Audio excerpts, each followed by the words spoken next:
Residents,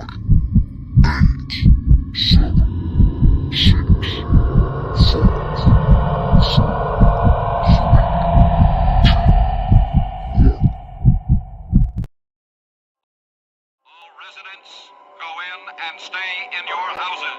Drive the rats in the tank area.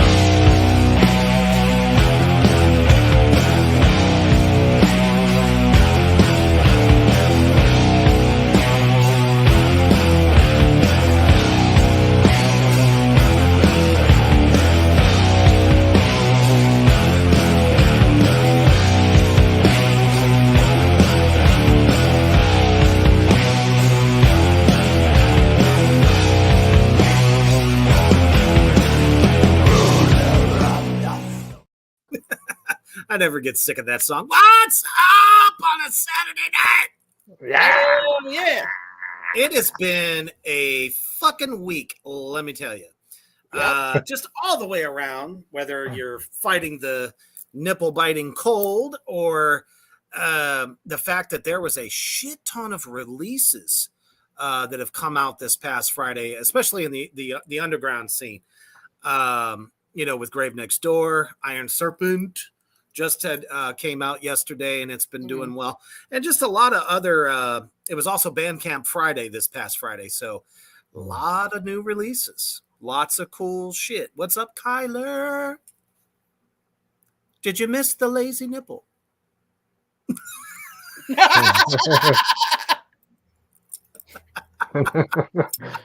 Oh, no!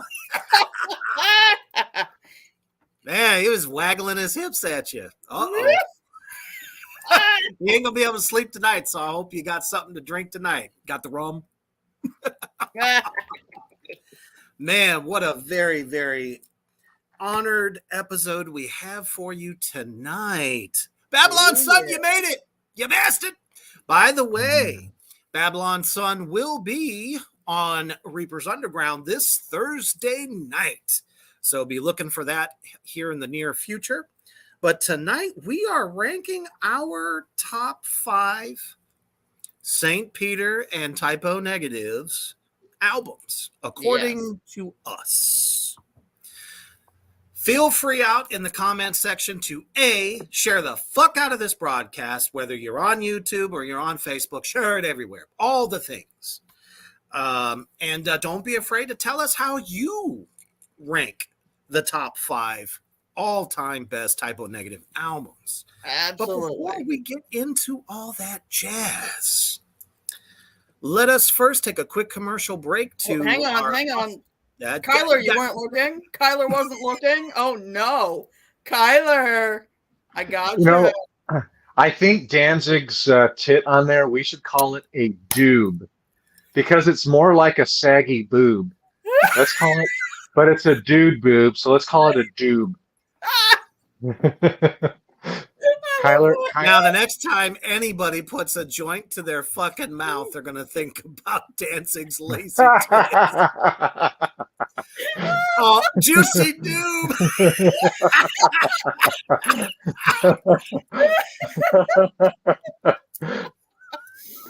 Oh, shit.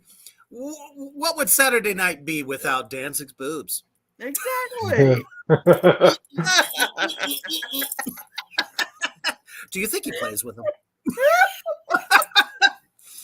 All right. Real quick, over at our brother in the UK, Poison Valley Clothing. Check it out. Allahu Akbar.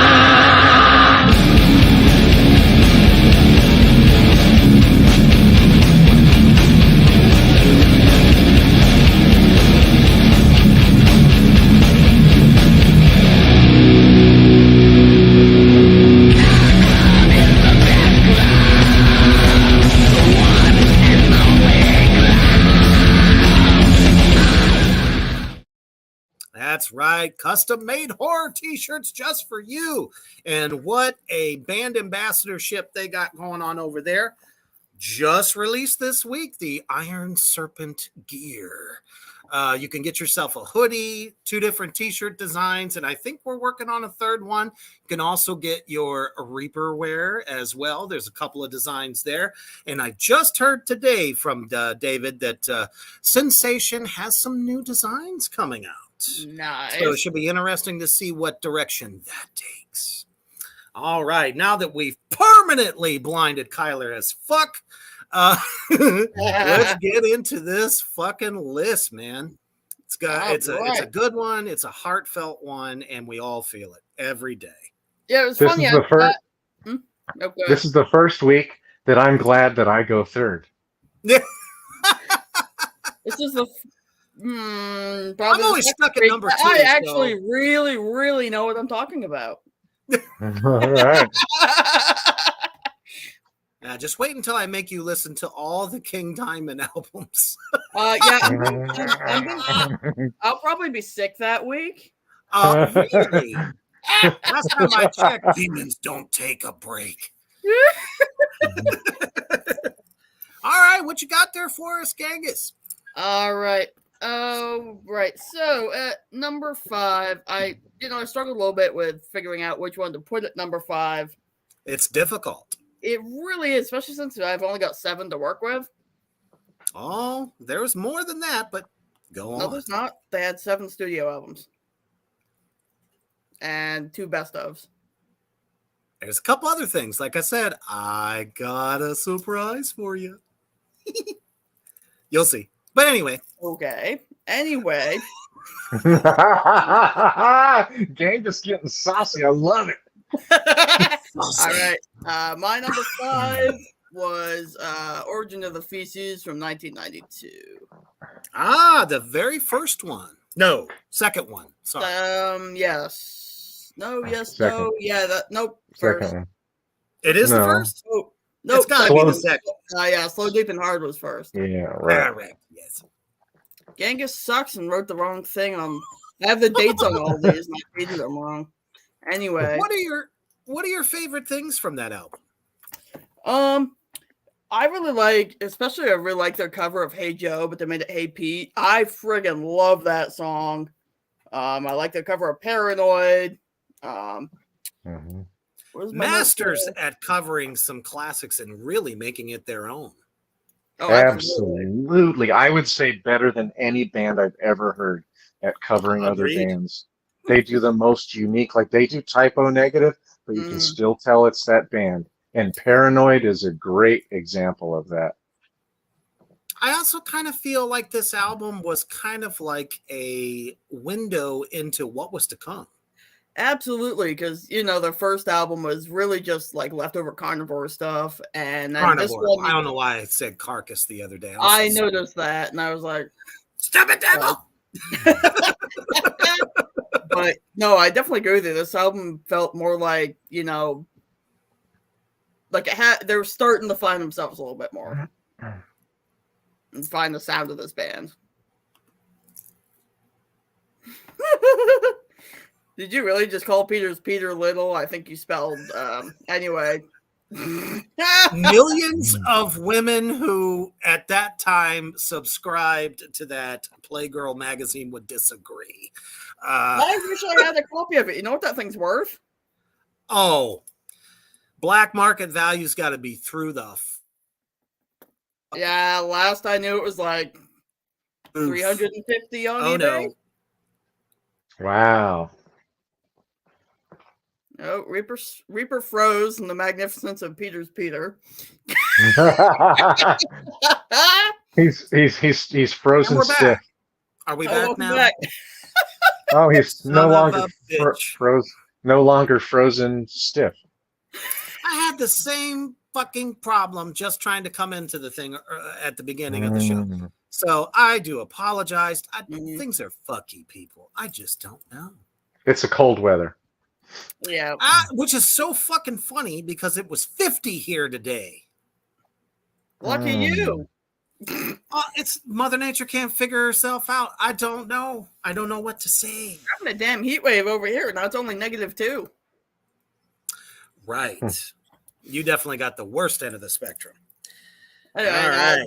my other favorite song off the album, I just fucking love I Know You're Fucking Someone Else. That song is just badass. Mhm.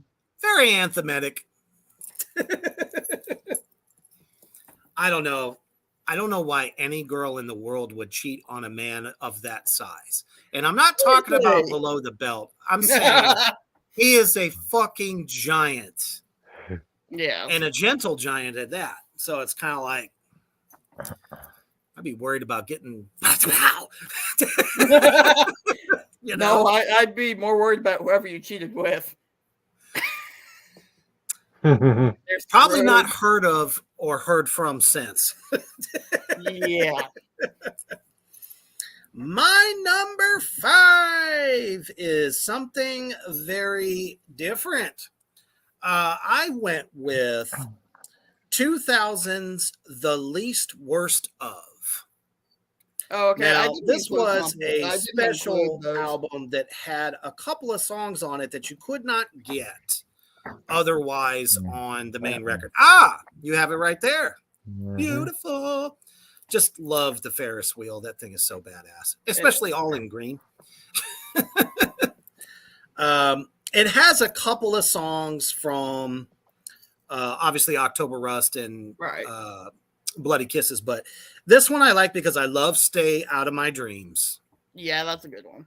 So fucking tasty, and I'm not sure why it didn't make the cut. Or maybe it was just left over and they didn't have any room for it on the other record. I don't know. And then, 12 Black Rainbows. Yeah, that's a good one too. Fuck. Monumental songs that I think a lot of people that don't look deeper into their catalog probably didn't know that some of these songs existed. Let's talk about the tasty Black Sabbath cover. I just absolutely love it more than the original, and I'm a big fan of the original. So that's why I wanted to put this one here. I mean, the rest of the tracks that didn't make it to any of the big albums, that's what really made the record for me, not the other cuts. It was all the ones that weren't there. I mean, yeah, 2 songs were really good off of that, for sure. So I felt it deserved to be on there. Okay. At least for me. I didn't even consider that because I knew it was a compilation. I did realize that it had a couple of songs that weren't on any of the other albums. Yeah. I didn't know there was rules. Fuck the rules. Some of those other tracks are so good. Yeah.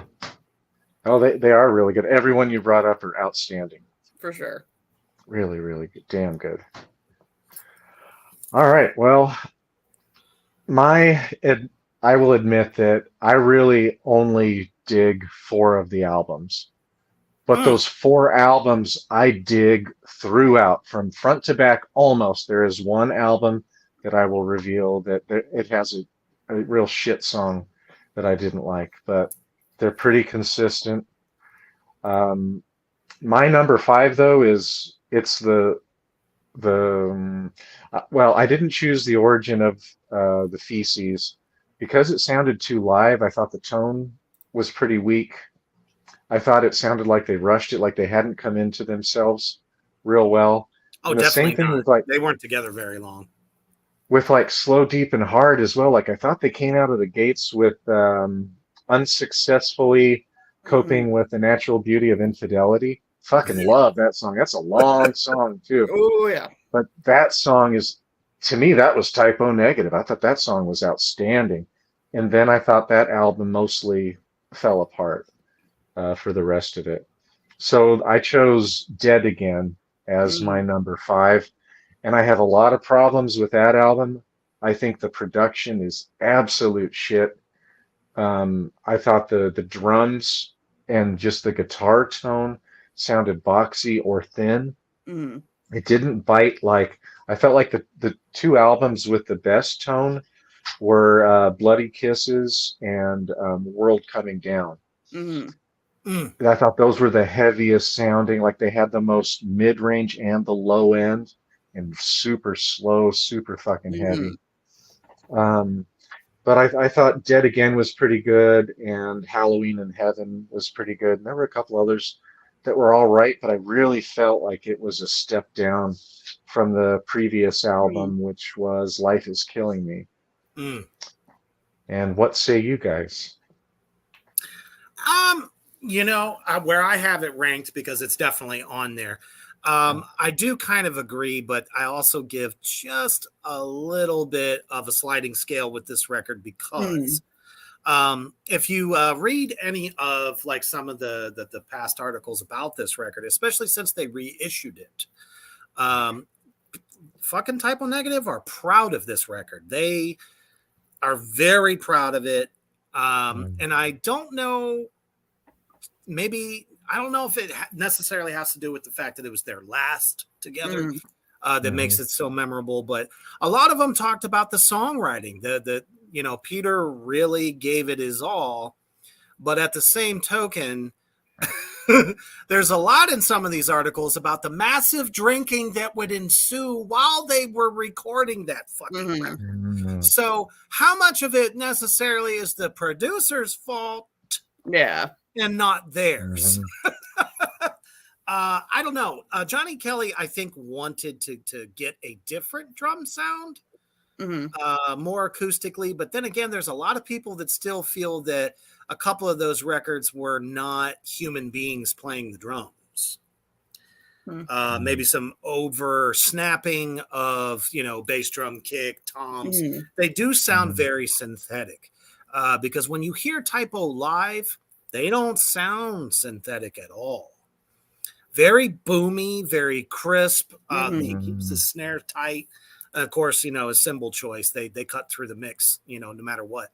So with all that aside, though, I actually felt that this was kind of a lack of a better term, more mature record, more honest, maybe, especially in the lyric writing. That's fair. So that would be why it's on my list at some point. I felt like Peter's vocals were really strained too. Like that's quite possible. Kind of sound like they were shot a bit. And they tried to bring back this hardcore influence again. Yeah. And it just kind of took away. I feel like the other 4 albums that I chose are timeless albums. And and I felt like anytime they brought the hardcore in, because to me they're not great at hardcore. Yeah. And anyways. I do on that album though. I do absolutely. I love September Sun. That song is freaking gorgeous. Yeah, that's pretty good too. Yeah, I should have put that one on there. I think in a lot of ways they had a lot of attitude going into it. Peter was pretty much fed up with literally everything. Yeah. Plus, coming off the drugs and everything else, anytime that happens, you're going to get a different version of somebody. And I think it's clear that some of his habits took a toll on his voice a little bit. Yeah. Probably couldn't belt it out. But then again, he was like, 50-something? Yeah. I want to say. Yeah, I just can't remember the exact age, but he had a little bit of a rougher time, when especially the relentless touring that they did. For sure. All those fucking bands, Pantera, Typo Negative, Danzig, all of them, just road warriors. It does take a toll. I don't know anybody, even fucking Ozzy. Ozzy used to be touring relentlessly, and he'd blow his voice out in the 3rd song. You know what I mean? So it's evident on this record, but I don't know. There's other characteristics of it that I really dig. That's all. It was very difficult. I did not put that one in my list, and it pained me. It pained me to not do it, but I didn't put it in my list. Right on. Number 4. Yes. All right, number 4 for me was Bloody Kisses. What? I was thinking at least number 2. Gangis, you look up to Reaper as if he's your father, and you're seeking approval sometimes. I mean, Like son, what? I didn't know. I'm so sorry. Ugh. Oh, No, wait, hey, I'm glad it's in the top 5. Wait a minute. Hang on. Did I fuck up my order here? I might have. The who? Hang on. I might have fucked something up here. Nope. I'm good. Yep, that's my number 4.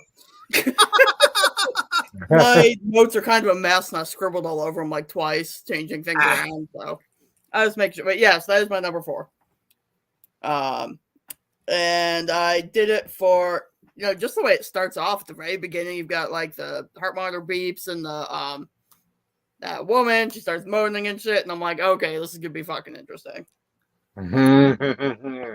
It's setting you up for a ride, and then the funeral music starts.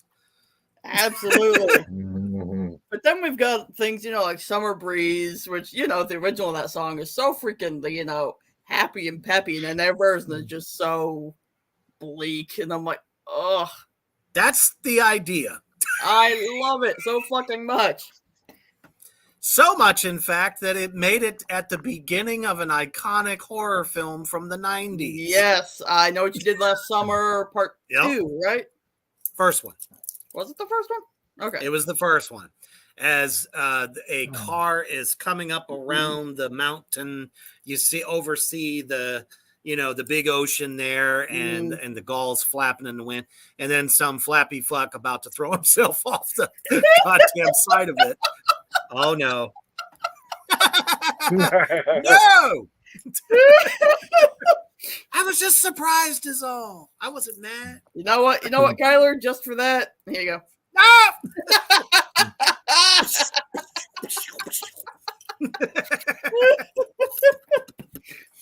And the other tracks that are my all-time favorites on there is Blood and Fire, and I also really like Can't Lose You. That one's very repetitive, but I just love how it sounds.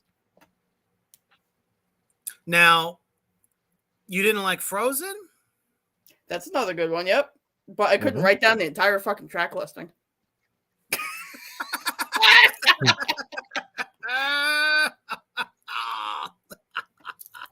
I think Gangis wanted to leave a couple for Reaper to say. Yeah, that too. What's that? Frozen, and he didn't want to say every track. He wanted to leave a couple for you. Exactly. Let me tell you, the one thing I can honestly say, whenever they play Frozen live, it literally becomes a winter's night because they drop snow as they are singing that song. And that song is so fucking just unrelentingly doomy. And I gotta say, fucking Kenny Hickey's vocals on that is sick as fuck. Oh, for sure. That's one thing, and I think it's underrated that everyone's always like, Peter's voice. Yes, absolutely. But sure. Kenny Hickey, though, that's what I'm talking about. When that guy sings, he adds something so different to what they're doing, but it goes together like these. Yeah. Very stoner doomish for him. I like that. I agree. So I guess you probably could have guessed what my fucking number 4 is. I'm just one step, behind you there. Is Dead Again. And I almost didn't put it on there, but still, thus and though, like I said, for those reasons I had mentioned before, songwriting wise, intensity, emotion, and kind of like that original Typo Negative, I don't give 2 fucks in hell attitude was awesome about this record. Was every song a banger? Not necessarily.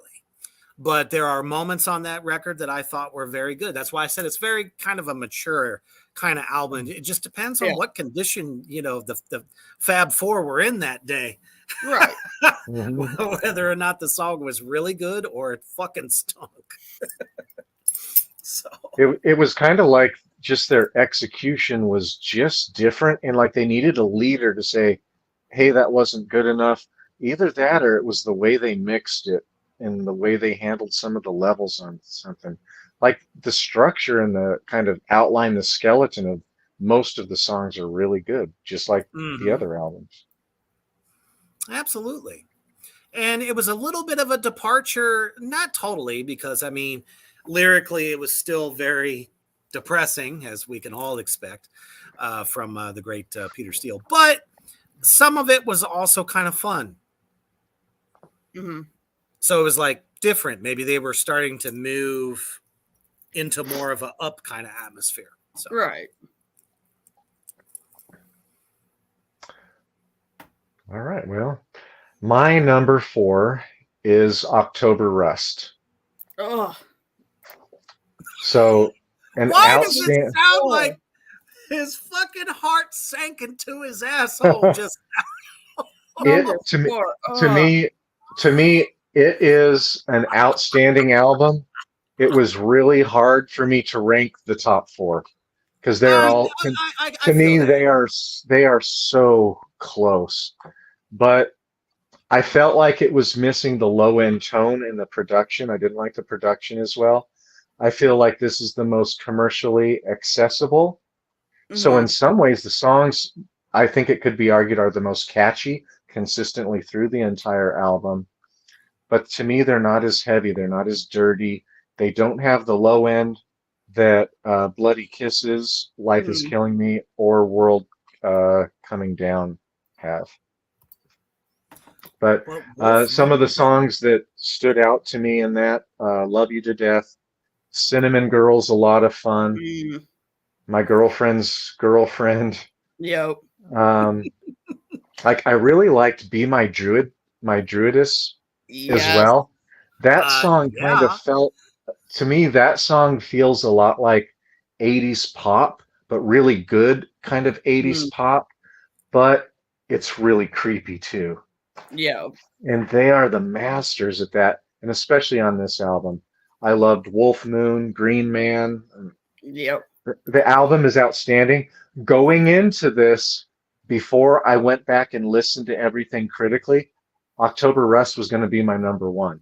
Mm-hmm. And then I went through and listened to it, and it was really hard, and it fell to number 4. But really, the separation between the albums, in my opinion, is so close. But like I stated, it just seems a little bit more commercially accessible, and I felt like the low end wasn't there like it was in my top 3.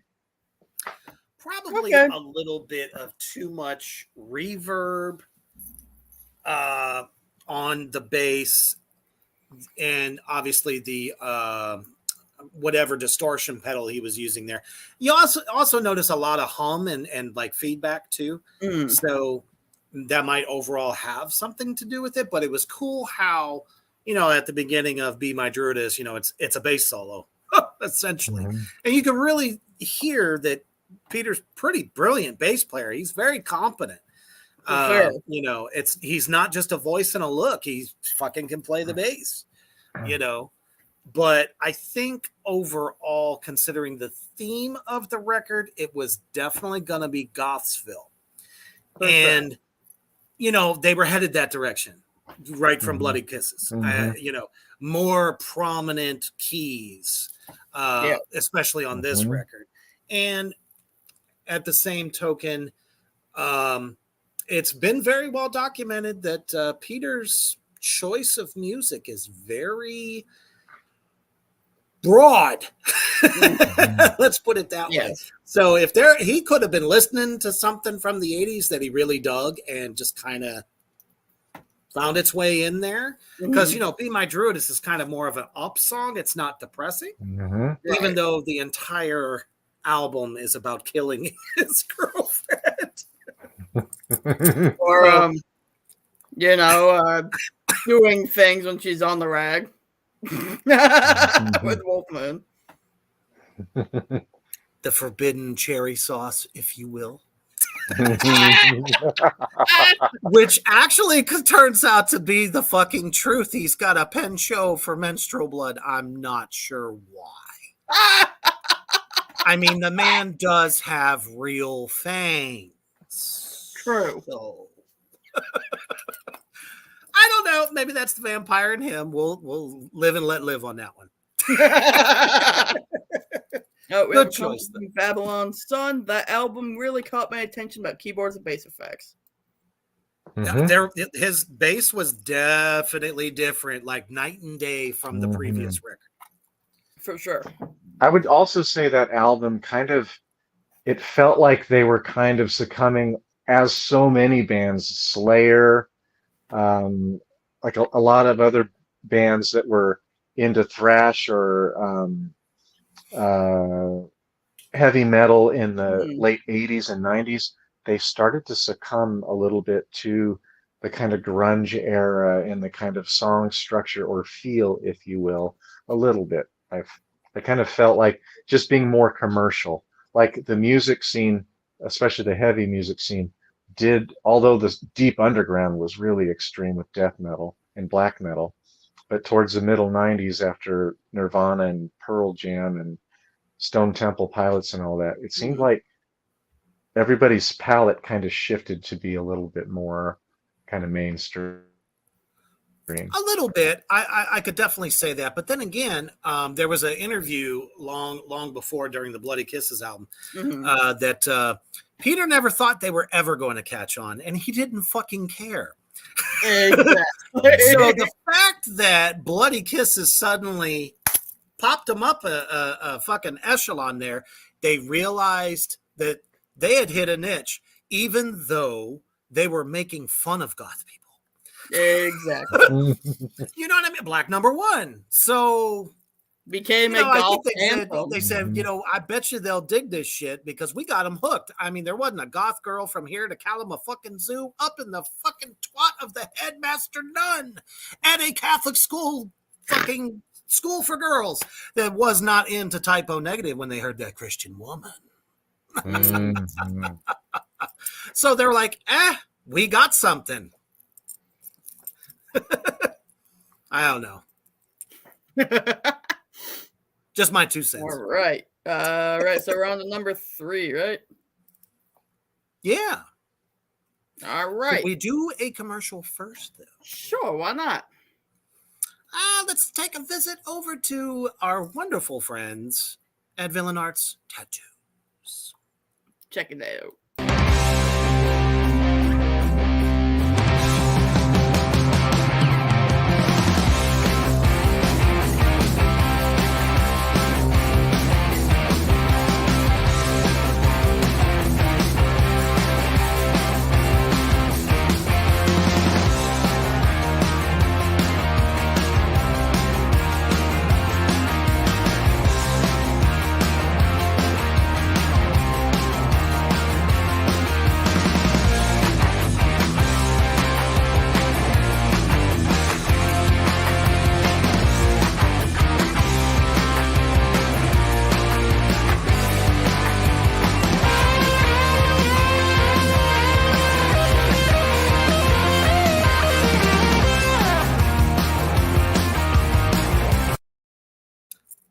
That's right, ghouls and gals. Next month is right around the corner. Reaper and Mischief will be in Chicago. Better give me some deep dish. Okay? So definitely come down, say hello, get some photos and some laughs, and catch the show. I don't know. Sometimes I don't even know what time zone I'm in. It's just whatever the fuck comes off the top of my head. I'm a music nerd. It's just me. All right. My number 3 is Life is Killing Me. There's a lot of, we've already talked about a few of the songs on there, I think, but, you know, we had Christian Woman, we had Black Sabbath from the Satanic Perspective, and one that's never talked about, but I absolutely love is Todd Ships. I love that track. And of course, everyone knows the single "I Don't Want to Be Me" because it's the only one that ever gets much radio play because it was a short song. And they could have leaded with a better track. I'll agree with that. Why was that the one that got pushed out of everything else? That's where I feel probably the record label stepped in and said, hey, this could be a radio hit. Let's do a video. I mean, the video is just friggin' genius. It's hilarious. Yeah, I bet you they didn't even like the fact that they were doing that as their single. So they made it fun. So, I mean, the video was great. The song's not bad, but it should not have. I don't know. I just feel like they shouldn't have led with that one. Excuse me. Yeah, I'll agree with that. I think it's the swing in that kind of goth swing. I think that was so catchy, and they knew that was another commercial choice. They knew that would catch, or probably the record company knew that would catch, and that would be money for them.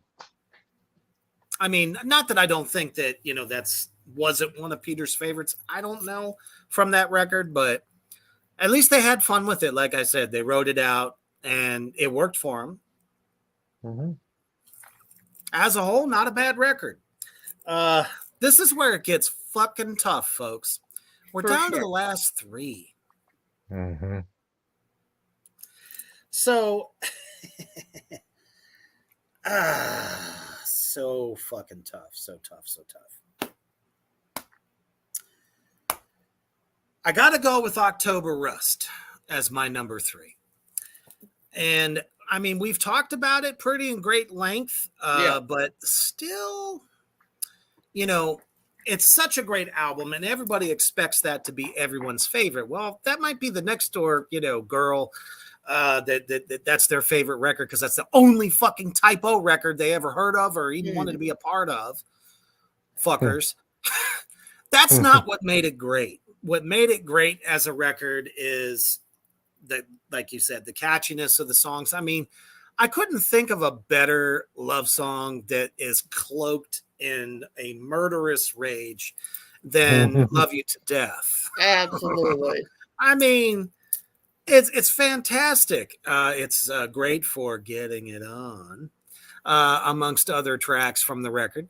So, I mean, it's kind of like a dance of the macabre on this album, and I love it, but it's just not quite my number 1 favorite. Okay. I really don't have anything against any of the tracks at all. I think it was good. There was a little bit of a segue between tunes that I kind of felt just maybe they should have flipped it to bring up the intensity. Sometimes albums come out a little bit crappy because of the order they choose. Mm-hmm. And that's one thing that I always think of when I go into a studio if I'm doing a record. The order. How do we keep them all the way through so it doesn't drag somewhere? You know what I mean? Yeah. Mm-hmm.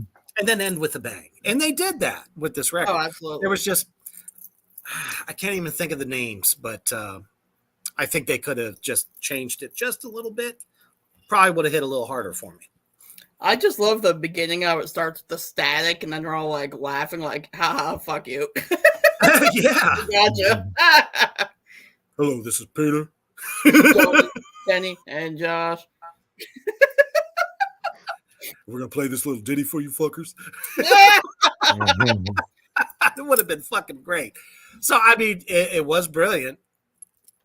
Kicked off really good, too. Nice, funeral kind of procession feel. It's like, ooh, throwback to like monster movies, the classics. Yeah. Great album. You just yet another step behind me. It'll be interesting to see what our number 1s are. Oh, I know. I have a feeling, God damn it. That's what I love about this process is I start thinking about what you guys are going to come up with, especially for this one. For sure. Especially for this one. And then once I listened to October Rust and I listened to the others, and it started to fall a little bit for me, just a tiny bit. Well, I think the same kind of probably happened with Iron Maiden the week before with Gangis. It's like, okay, and I'm done. It's okay. We love you. Well, my number 3, and to me, the top 3 are just a flea's hair separated. It's so thin. And the reason why this one fell to number 3 is because of the song "Set Me on Fire." I don't Oh, like that. I don't like that you song. set me on fire. It They're was trying kind to of do interesting the with the drums. I will agree. they're kind of like trying to do their hardcore stuff again. Don't like. But outside of that, oh my God, that album is so damn good. Black number 1, of course, Christian Woman, Blood and Fire, Bloody Kisses, Frozen. Oh my God, what a damn good album. So unique. This was their total breakout album, It and definitely. it was so damned solid. They found So yeah. themselves. So Absolutely. and who wouldn't, which guy would not want to buy that album based on the cover art? And Exactly. honestly, no matter how anybody feels about it, when you have an attractive cover, There we go. yeah, when you have an attractive cover, and that's like a throwback to like Vampira. You know what I mean? Yeah. That's what it made me think of. I'm sure everybody else was like, Mhm. oh, little schoolboy shit. But jocks. Anyway, it's eye grabbing. It's like, whoa, wait a minute, I need to check this out for some reason. It worked. Exactly. So brilliant. I don't know who came up with the idea, but it was gold, and it definitely screamed vampiric to me. Mhm. Even before I saw the video for the first time. Kyler, are you falling asleep over there? We just went in depth talking about that song a minute ago. I hope we're not lagging. But hey Kyler, let me wake you up a little. And that's when they were supposedly happy. Even in that picture, the one on our right, Danzig's left, it's already sagging. It is. And that would have We been, forgot and that would have, we forgot to feed it some of the fucking steroids. and yeah, and that was like 1990. Right. I mean, he could have probably gone through like made a nipple hole and fed that whole tip that way. I just want to draw a smiley face around it. We should make that happen, Photoshop wise. Yep. Little But- caption, a little bubble that says, "I'm not sad." If somebody is new to typo negative, I think something you're really going to notice as you go through their discography is the albums just ooze with sexuality. Absolutely. And it's kind of an intriguing, dark sexuality as well. And I think this was Peter, from what I know. I don't know too much about anybody else, but it had to be Peter. Well, it And certainly I wasn't like it. I like it. I mean, these are fucking dark albums, but they do have a sense of sexuality to them. For sure. Well, and Peter was always like the first one to tell you that, most rock stars are out of shape. They don't, they don't take care of themselves. They get fat. And he said, we wanted to give people a better looking rock star. So was the whole reason behind the muscles. And of course, coming into the 90s, that's when having muscles was the thing to do. Mm-hmm. It was no longer just the wrestling thing to do. They showed you that artists, even in the music medium, could be buff the stuff. At the same token, I think he liked it. Yep. Especially the fucking attention he got. Come on. Yep, I'm pretty sure. What show? He knew what he was doing. What show was he on? I forget what show he was on. Jerry fucking Springer. Oh yeah. I was just about to reference that. Oh my goodness. And he's just going on about, I didn't expect to get so much in my life, but here I am. It's like, oh my God. And it's like, why the fuck did Jerry start this thing about having metal guys on the show? I don't know. Because he had Manson on too in his prime. Yeah. It was like the season for metalheads. I was surprised fucking Pantera didn't end up there. What's up, Steph? Hey, bestie. So Danzig had Eerie Von, John Christ, and Danzig. Chuck Biscuits, I don't think he even did a sit up. I don't think so. But those three guys were out front on the stage, fucking like 4% body fat. Maybe not Danzig, even in the like early '90s. But John Christ and Eerie Von especially, 0 to 4% body fat. Who influenced who? Was Danzig maybe the influence on Typo Negative for this? I do. And as a matter of fact, it was Doyle from the Misfits that got Danzig into lifting weights. And as the story goes, Danzig and Peter Steele were very, very tight friends. So Glenn and him hung out a lot. And I'm sure he probably looked at little Glenn going, "Hey, Bubba," looking down at him, I bet y'all look better than you one day. And sure as shit, that's what happened. He became the Incredible Gothic Hulk. For sure. Oh, man. And then you see him at Dead Again, and he's lost all his gains. Fucking Peter was a toothpick. Yeah. Man, I was like, shit, does the guy got cancer? That was freaky. I don't know. I guess literally you could just kind of tell the evolution of I'm slowly and definitely getting to the point where I just don't care anymore. They were at one point happy to go back to being security guards at the local park in Brooklyn. Yeah. They wanted to quit. But they didn't. So I don't know. That could also be a reason that album didn't do as well. They didn't care. I would agree. That was definitely possible. Excellent choice. I agree. All right. Number 2, I put World Coming Down. Okay. That's cool. I mean, you've got so much good shit on there. Their Beatles medley, I absolutely fucking love. I mean, I love the Beatles anyway, but oh, man. That album is what I like to call therapy. Yes. If you have gone through something bad in your life, anything at all, maybe your situation sucks, I don't fucking know. You pop that record in and you connect with every fucking song. Oh, for sure. You feel that shit. But then we also had Pirate Blaze, we had Creepy Green Light, and All Hallows Eve, which is probably my all-time favorite one of their songs. Probably my top favorite track off that whole record. The whole record's great, but that definitely my top favorite. Slow and bluesy. Number 2. Where do I fall on the rung of chaos? I gotta go with Bloody Kisses. All right. Number 2. Especially, it's kind of funny because that was the album I found them by.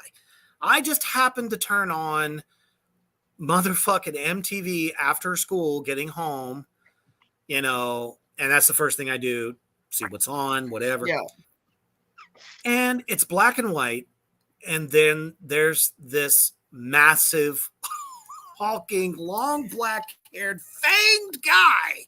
You never saw anything like it in your life as far as metal. And I'm like, wait a minute. It's like 4:00 in the afternoon. They don't play metal at 4:00. Not unless it's fucking Slaughter or Kip Wanger. Seriously. And I'm sitting here going, what the fuck is this? And I start like watching the video and it's like, dum, dum, dum, dum, dum. And he's fucking got a upright bass strapped around his massive shoulders. Who the fuck else in life could do that? Exactly. On a piece of fucking chain. And I'm like, these guys fucking rock. I was instantly in. And it looked like they had little, vampire girls all around them and shit. Oh, it was great. And I was hooked ever since. That's how I found them. So, yeah, it's not my number 1 because, as we know, that album is just a little bit disjointed. There's a lot of really good fucking songs, and then there's some I think they threw in for filler. I don't know, possibly. It's like they don't make sense with the rest of the songs that are really fucking good. You know what I mean?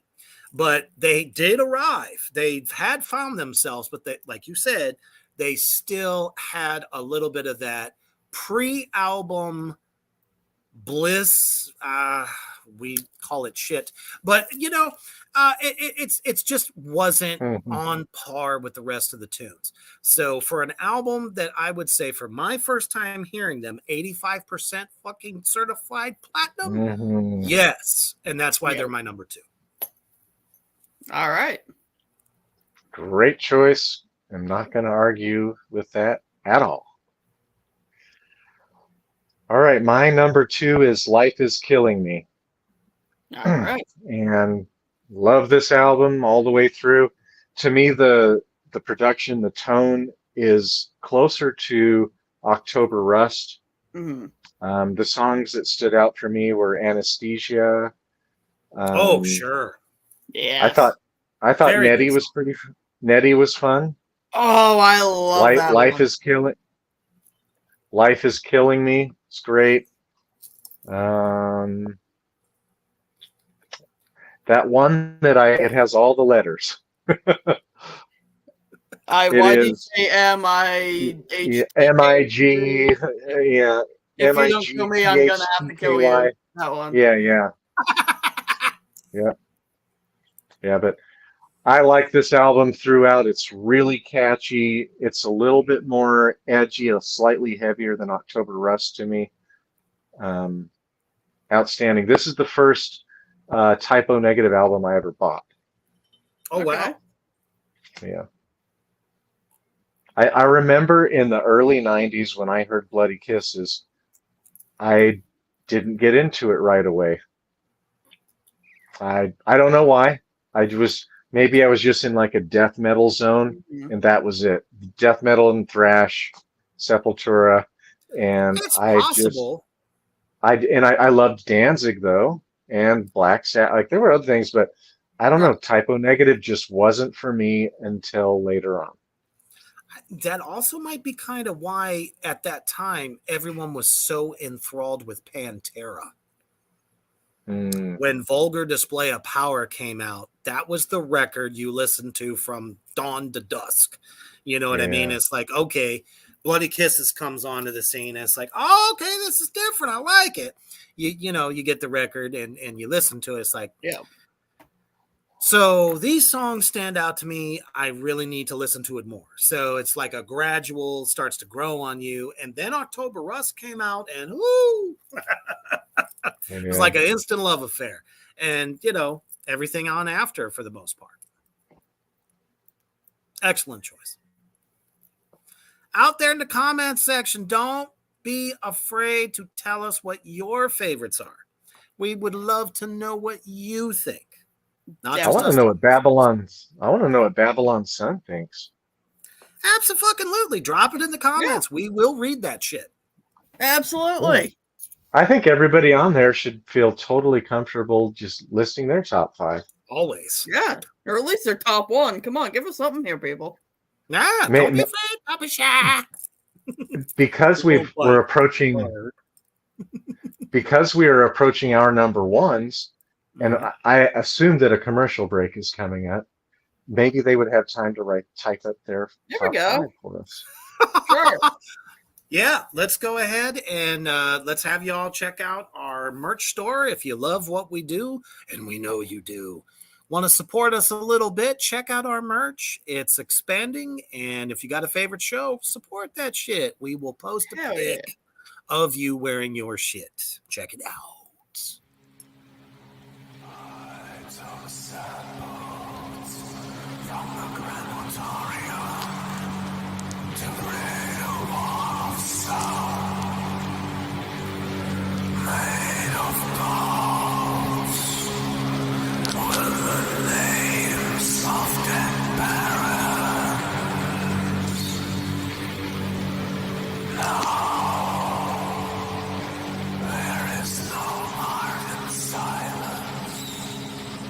Someone needs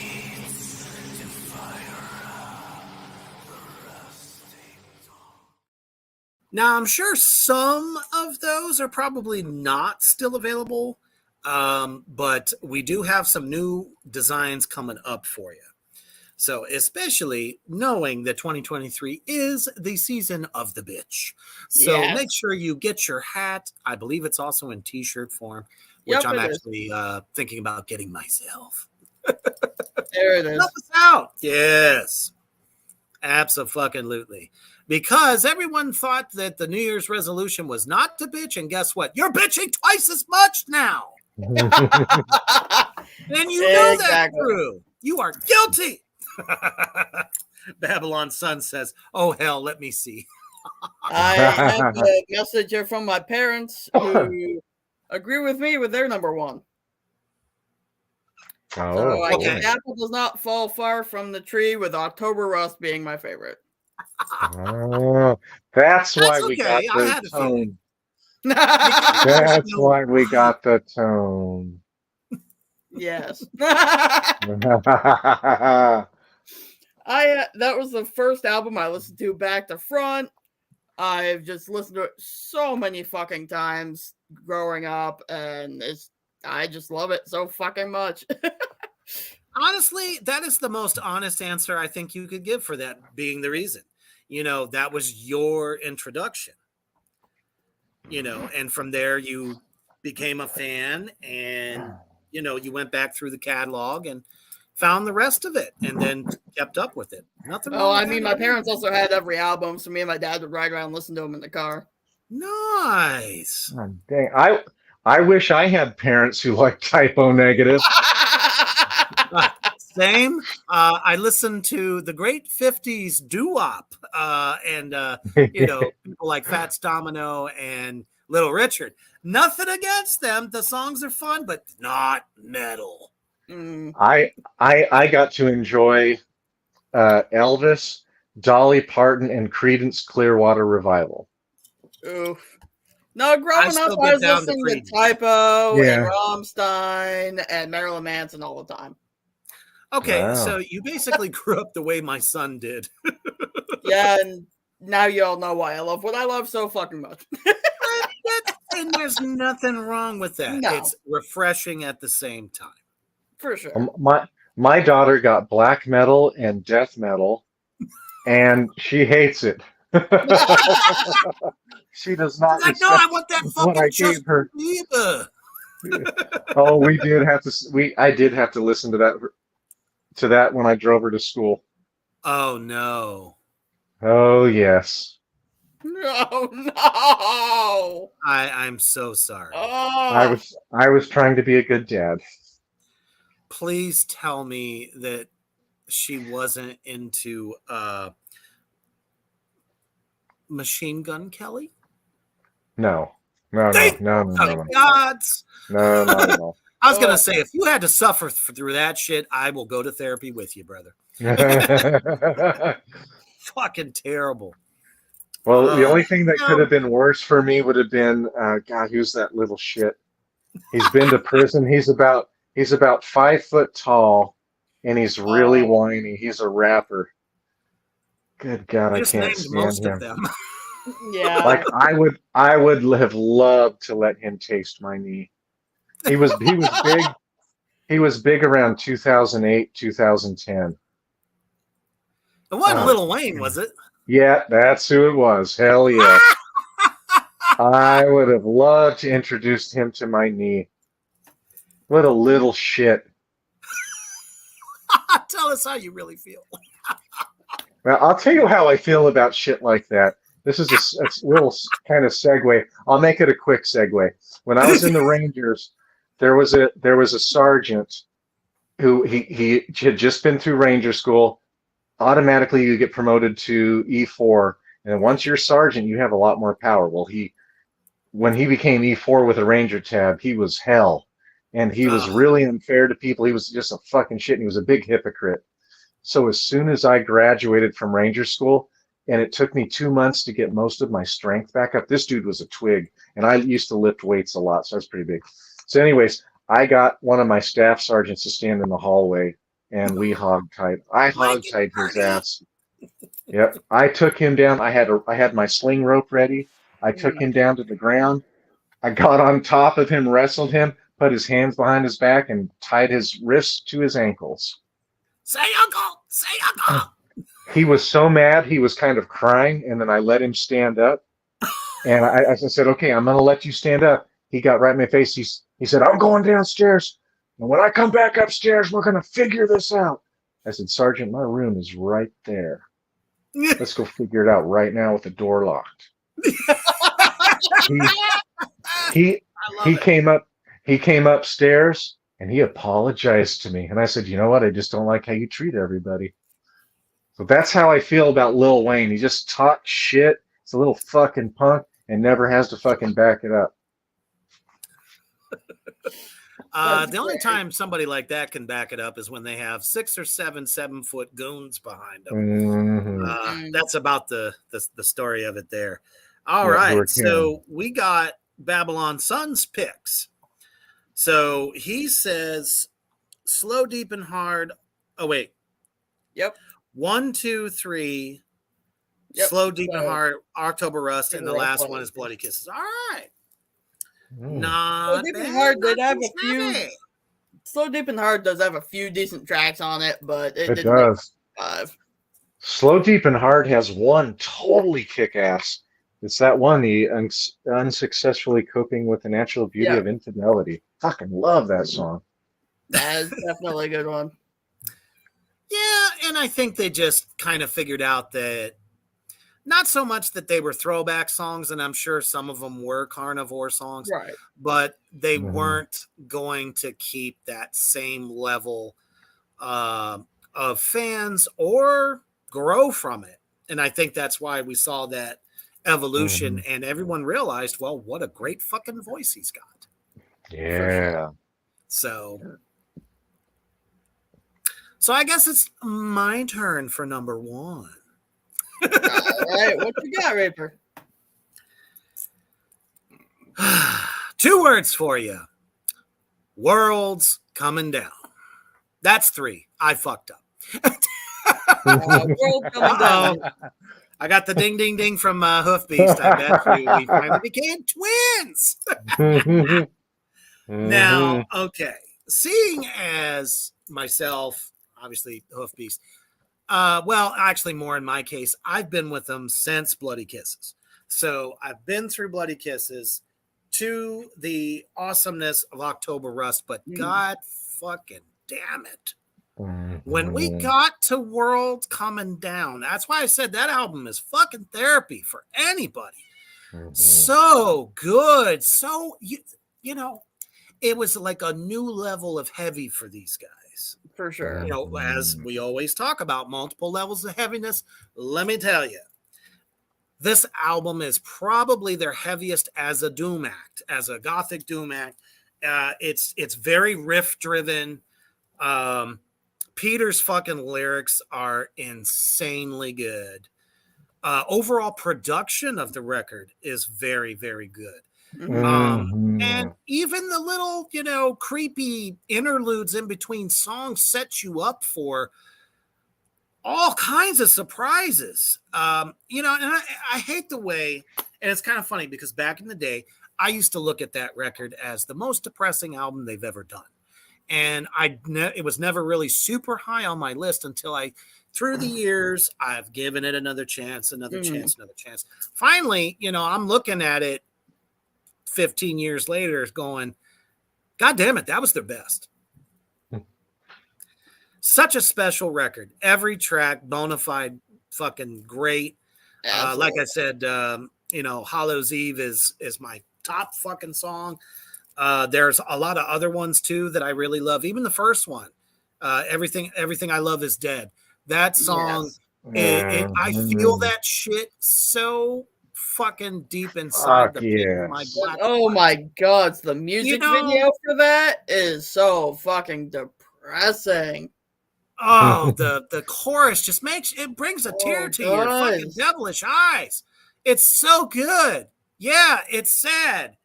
But you know what? We've all lost somebody. So guess what? We connect with it on Exactly. every level imaginable. Mhm. And those fucking keys on that song. Yes. Probably Josh's best Mhm. work. It was so perfect. And like I said, as a whole, the record, just a certified banger. Fucking love it. Totally agree with you. That is Yes, my number Babylon one as Sun, well. go revisit World Coming Down. I'm telling you, listen to it with Yes. fresh ears. You'll see what I'm talking about. Reaper and I are right. Gangis is fucking wrong. And Babylon Sun is I fucking knew it wrong. was coming. God damn it. No, really, the four out the four my top four, which I think you guys didn't differ. My only question before I give my reasons why it's my number one is Reaper, where the hell is Life is Killing Me for you? It's an honorable mention. Wow. It's not that I didn't like it. I just didn't think it was as strong. It's hard to go from World Coming Down to that record. The songwriting is completely different, in my opinion. It doesn't, it's not like it went a step up or anything. I mean, overall, still a great album. It's just missing something for me, and I don't know what it is. Okay. But then we got to Dead Again, and I was like, all right, a little better. Dead Again is nowhere near Life is Killing Me. Agreed. That fucking they just sounded That's an album I need to revisit. They sounded like they were done on Dead Again to me. Agreed. All right, so the reason why I chose World Coming Down, to me, the production is precise. Some people may not think that that snare sounds totally organic, but it bites through everything and it really holds its place through every song perfectly. That is the heaviest album. The low end is there, the mids are there, they're clear, they're crisp. It bites throughout the whole album. Everything Dies is outstanding. All Hallows Eve, of course. World Coming Down, I love the title track. Creepy Green Light, the whole album is amazing. But the song that I am shocked that Reaper chose as his number one and did not mention is the song that reminds me quite a bit, like 75%, with Black Sabbath's Into the Void, is Pyretta Blaze. Yes. I can hear Sabbath in that song thicker than, and Sabbath is in a lot of their songs, but goddamn, it's really in that song a lot. It is. It is, but that's the one ground that's tough for me, because Into the Void is such a monumental staple in doom music, period. It's hard to touch it, so I probably didn't really put it that close together, but at the same token, it's them. So it's really good for them. But I don't always remember song titles unless it's in front of me, sadly. But I just know that I wore that Everything I Love Is Dead and All Hallows Eve out. I wore them out. Oh, for sure. They were in my after school 2-hour, free for all on the drum kit. It was in there, and I was constantly doing. I don't know. I had lost a dear friend at the age of 16 to a car wreck, and for a long time I blamed myself for it. So that song, I think, just really hit me there, and that's why I was so glued to it. But not to say that the rest of the album, was bad, because it wasn't. Like I said, the whole record as a whole is fan-fucking-tastic. I have another comment here from my parents messaging me. My father says, if, as Hoofed Beast says, you were wrong, Eric, that means your mother and I are wrong, and we were not wrong. If only they had a perfect dad thing to say. If only they had a vote. But we understand. Like it's okay if you like the most commercialized album of. See, I didn't think that one was all their of most them. commercialized. It I feel was. like Bloody Kisses was It more was. than that one. Bloody No. Kisses was not anticipated to be a commercial success until they submitted the video for Black Number One. Mm-hmm. The album had already been out and it was doing good, but they needed more promotion to really push them out to the world more. So at that time, there was no internet here, this, other than, MySpace or whatever the fuck. And, that's what did it. Just that one song. And I can't tell you that how many people after that record, that's the only song that they fucking remember until Summer Breeze ended up in the horror film. And then suddenly people went back to it again. And it drew this like resurgence. So commercialized success by the end of the first year. Yes. Fucking October Rust was a gold record in its first month. So commercially, yes, October Rust did do better than their previous three. Actually, I think it went double platinum, if I remember correctly. Yeah, I'm right there with you, Babylon son. That's all right. We still love you now. And I'm not to say that I'm against commercial successes, really. It's just that time has tested certain bands that commercial successes versus. Go ahead. Bloody Kisses went platinum, but October Rust only went gold. It did? Yep. I just looked it up. I thought for sure that went double platinum. Nope. It still sounds like it's the softest of all their albums. And you forgot except for maybe if we're talking about levels their biggest heavy. break. Their biggest break, which was when they featured Black Number One on Beavis and Butthead. That must have been it. Yeah, that was. I completely fucking forgot about that. That's how my parents found the band. Like I said, I just happened to flip on MTV and there it was. Yeah. It was the weirdest thing, like it was meant to be. For sure. Well, I feel like I must spurn myself because I don't really want to say anything about October Rust, anything bad, because I love that album. For sure. Like I said, that was my number one coming into revisiting and trying to listen to every album with fresh ears. Yeah. So that's why Reaper and I are right.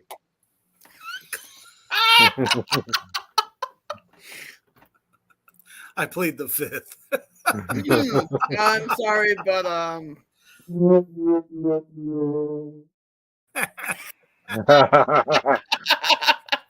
you have to. Okay, people are not always gonna have the same. no. You know what I mean? And it's because some people like heaviness of a band versus a little bit more, not necessarily poppy, but just a little bit more appealing to the masses. And that's one thing about October Rust. It appealed to every metalhead there was, not just One Dimension, not just the Doom people. But I mean, come on, there was what other band around that time had legions of female fans? Like Typo Negative had everywhere they went. He was the gothic fucking Bret Michaels. Come on. I hate to say it, but it's true. Women, I just fell all over that man, and every dude wanted to be him. I swear, everyone went and pumped iron when Peter Steele was real popular during that time. It still kind of cracks me up, though, that sales-wise, October Rust was not their highest. Nope. And it had so many singles compared to Bloody Kisses. Bloody Kisses literally had 2. Fucking October Rust had like 4. I don't get it. And it had a home video, a crushingly awesome home video. Beavis and Butthead and the album cover for Bloody Kisses. Isn't that I could see that influencing it at least a little bit. Man, it's not that Bloody Kisses was a bad record. It was lopsided. That's the problem. Mm-hmm. So I don't know. For me, like a record as a whole, it's got to be evenly balanced. But for heaviness, you cannot disagree, people out there in Three Witches Land, that World Coming Down is by far their heaviest effort. Mm-hmm. And that just kicks out all the fast shit, the pseudo hardcore stuff. I'm saying doom metal the way it deserves to be played. Hell yes. Well, this was a lot of damn fun. I had a great time doing this. I loved listening to every album. I like Friday night, last night, I was like, what in the hell how am I gonna choose between my top 4?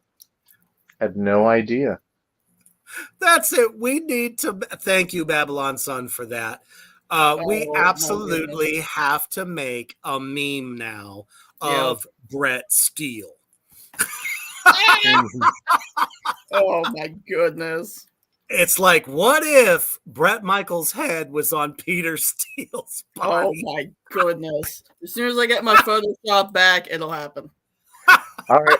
Brett Michaels does not get to have bleach blonde hair either. Nope. He needs to have you gotta black change it to black. hair. It's gotta be black. Well, absolutely.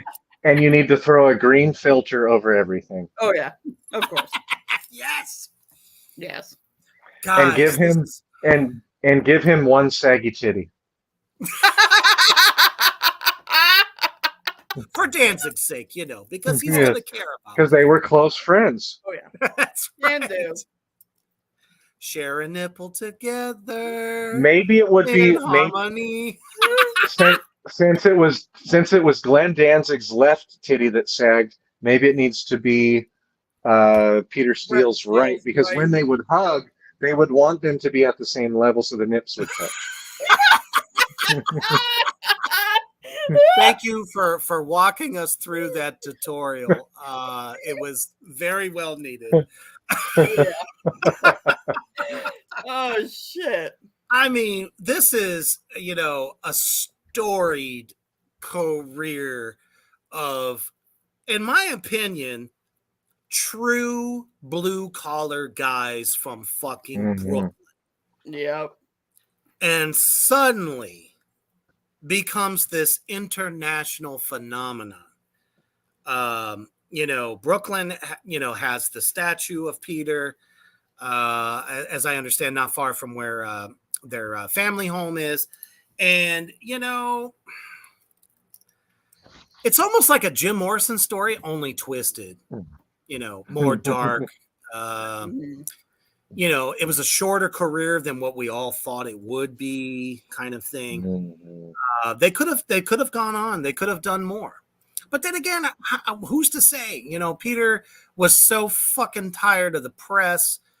And I watched this one interview. This guy came over to his house and was doing an interview with him.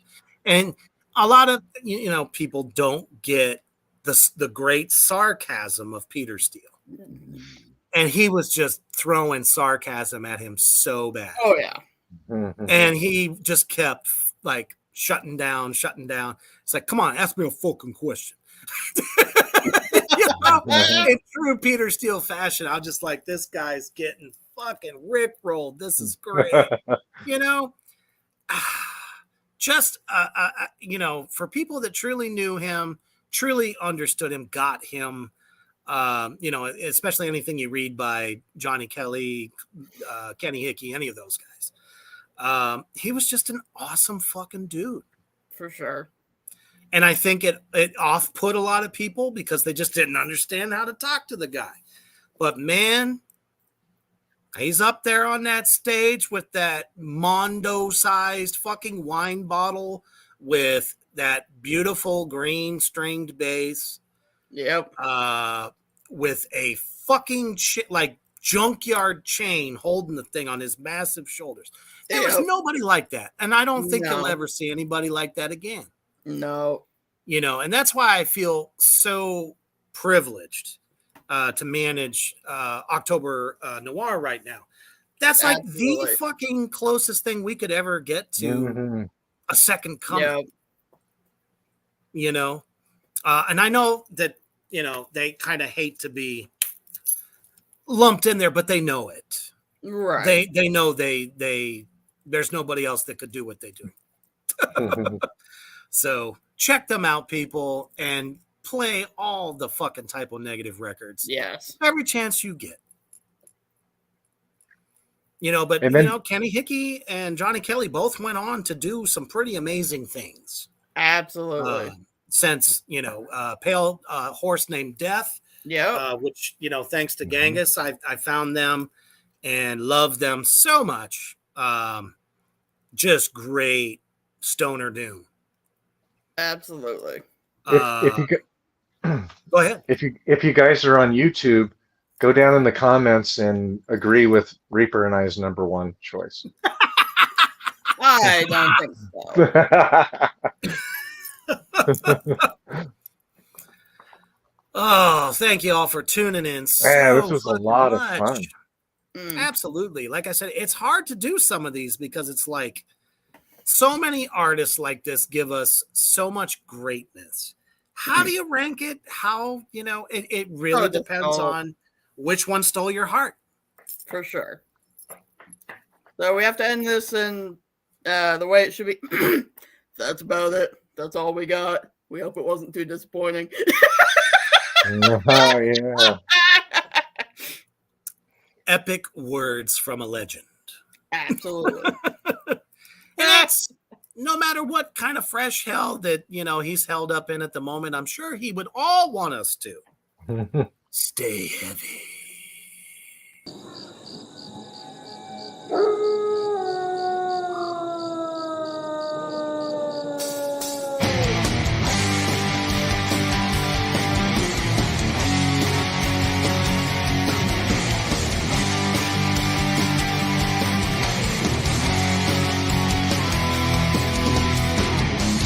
Corpses rotting in this wasteland. Left us some bitch to